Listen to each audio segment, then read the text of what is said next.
Hi, folks. Welcome to Crisco's Corner. Hi, folks. Welcome back. And those of you that are new, welcome. Many of you, my regular video watchers and viewers, don't get to see a lot of my shorts that I do as well, because shorts are a specific video that many people enjoy. The vast majority of people, but you that watch my longer videos don't get to see them. So here's a collection of shorts I put together. I hope you enjoy it. Let me know if you like this kind of thing in the comment section. Biological male has a physical advantage in sports over a biological female? Not as a definitive statement. Give me an example. Well, no, I don't think.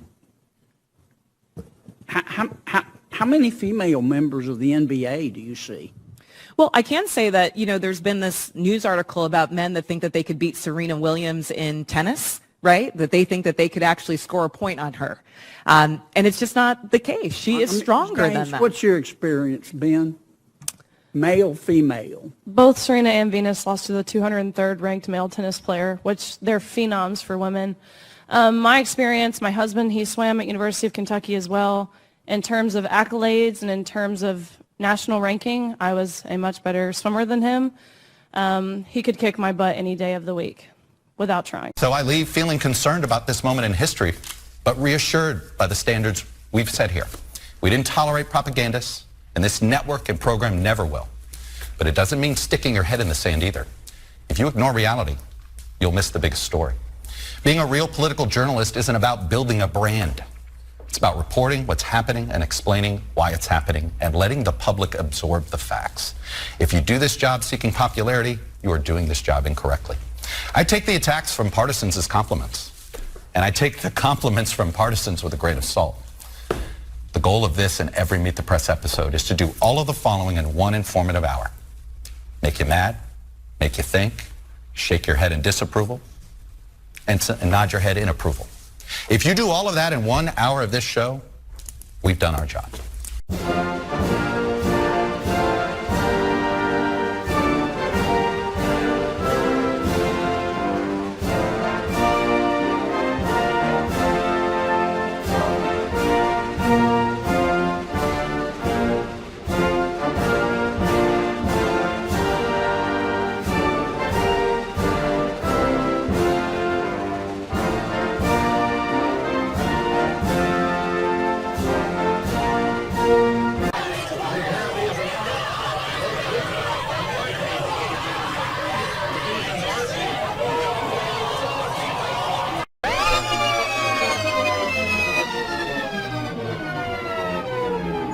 New word from the nation's top scientists on the zombie virus that appeared 2 weeks ago.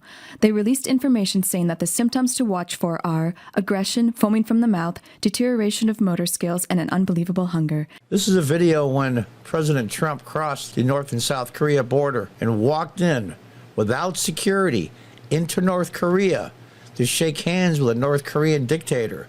Do you have any idea what a set of balls you have to do that? Just the nerve alone to show that I'm not afraid of you, and that worked out wonderfully. You didn't hear North Korea run their mouth the whole time he was president. My friend. Good to see you again. 이런 데서 작가를 만나게 될 줄 생각 못했어요. I've never expected to meet you at this place. That's good. That's my honor. Would you like me to step across? 작가께서 한 발자국 건너시면 사상 처음으로 우리 땅을 밟을 수 있는 미국 대통령이 되십니다. If you excellently take okay a with step it. forward, you will be the I'd be first very U.S. president proud. to cross the line. I'd be very proud to do that. Okay, let's do it. Come on. All you've heard now for 7, 8 years is President Trump is a racist. He's racist. He's racist. He's racist. Now the truth is starting to come out. These people are so full of it's unbelievable. Do your research, then you'll find out the truth. I've talked to a number of black entrepreneurs who back in the late 80s and 90s, early 90s, were trying to get financing. They couldn't. Somebody told them to go check with Donald Trump. So they come back and tell me they got a loan from Donald Trump. He gave them a term loan. Show up with the interest in the principal, one check, but they had to go see him personally. They independently relate this tale that when they saw him, he said, "This what you supposed to pay me? This our agreement?" And yeah. And then tore the check up, shook their hands, and congratulations. Now run your business.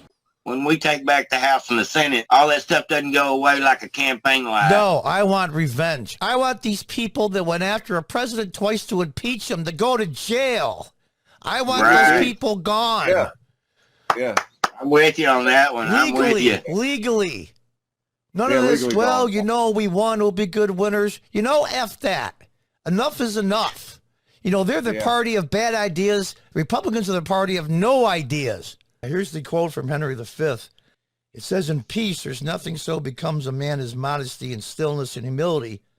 But when the blast of war blows in our ears, imitate the action of the tiger. Summon up the blood, disguise fair nature with rage, and then lend the eye a terrible aspect." They're at war with us, and we got to decide we're going to fight back and whether they're going to win or not.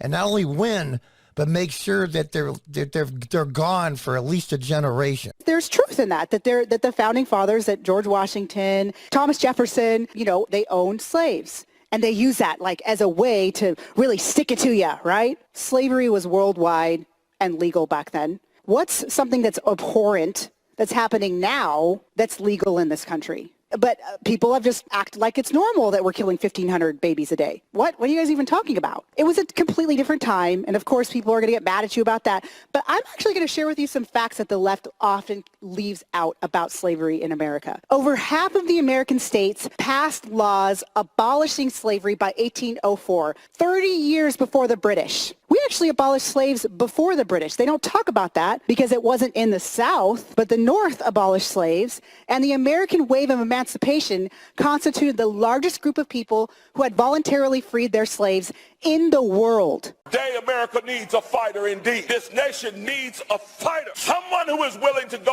onto the world stage, walking boldly, strongly, waving the American flag, saying, the Americans are here and we are in charge again. And we're going to lead this world into the future with freedom. That's what America needs, and that is why on this day, today, I am endorsing Donald J. Trump as the President of the United States of America in 2024. Because now, doggone it, is a time for warriors to stand up and get it done. No more of this soft talk. No more of this easy speak. No more of it. It's time to put away the cigars and the pipes and the cross legs and the calm conversation. This nation is at war, and we need a warrior at the helm. Well, well, well. Even former Speaker Nancy Pelosi knows that giving debt forgiveness to college loans is against the law and the Constitution. Isn't that fascinating? Then they turn around and try to do it anyway. These people suck so bad. People think that the President of the United States, is this more on the subject than you ever want to know? Will you let me know? People think that the President of the United States has the power for debt forgiveness. He does not. He can postpone, he can delay, but he does not have that power. That has to be an act of Congress. Just look at the gene pool from which the president gets his advice. The wokers, the journalism professors with their comment-worthy man purses, experts like James Taylor and Vice President Harris. These people have way more zeal than wisdom. And they have turned our president into a caricature of this nice elderly gentleman, maybe on a day pass from the nursing home, happily eating ice cream and wandering around the country saying, well, the economy is slowing and prices are rising and your 401ks are crashing because the economy is so good and my policies are so good. At some point, Texas is going to say, screw it, enough. We're going to do whatever the hell we want to do. And I'll be an advocate for that. Because the people in this Congress are ignoring the people of Texas. And by the way, the migrants getting abused. That's the truth. Talking about people who are admitted into this country. We're talking about the legal definition of admission, not the one app where you're processing people through a port of entry and just dumping them into the United States without having any idea when they return for a hearing on whether their asylum claim was legitimate in the first place, which it usually is not. That's the truth. Now, you can shake your head all you want. We're the ones holding the goddamn bag in Texas. It's true. Talk to the dead people in Texas. Yeah, good, walk out. You don't like the rants? We don't like what's happening to Texas because of you and the president down the other end of Pennsylvania Avenue. So I've been thinking about how weird it is in America. We see American flags everywhere, and it's not like that in other countries. So I decided to count how many flags I see on my 8-minute drive from here, the bank, to Petco. To start, I already see 2. One's here at the bank, other one's at the cemetery across the street. It's behind the trees, but one at the car wash, one at Andy's, one at the bank, and Burger King. They got their own. Someone's house. And of course there's one at the church from literally the Jesus Camp documentary. That's where this happened, by the way. And this, one at Lion's Choice, got one at Red Lobster and one at the car wash. Big one right there. That was 12 flags in 8 minutes. And I know I missed some. Does that not seem weird? The Supreme Court is obviously not here to work for the American people. The Supreme Court is not here to serve our democracy or our Constitution. The Supreme Court is here to serve oligarchs. They're here to serve billionaires. They're here to serve large corporations. They're here to serve white supremacy and white patriarchy and nativism. Their decision to strike down Joe Biden's student debt cancellation policy is strictly political, and it does exactly what we have all seen them doing over the last several months. They want to take away our civil rights. They want to take away our voting rights, our human rights, women's rights. They want to make our country more dangerous by expanding concealed carry permits. They don't want black people to be educated. That's why they banned universities' ability to use race in admissions decisions. Welcome to the Democrat Party. Screwing over people that work hard and do the right thing. Giving your money to other people who disregard work and responsibility. I just want to ask one question.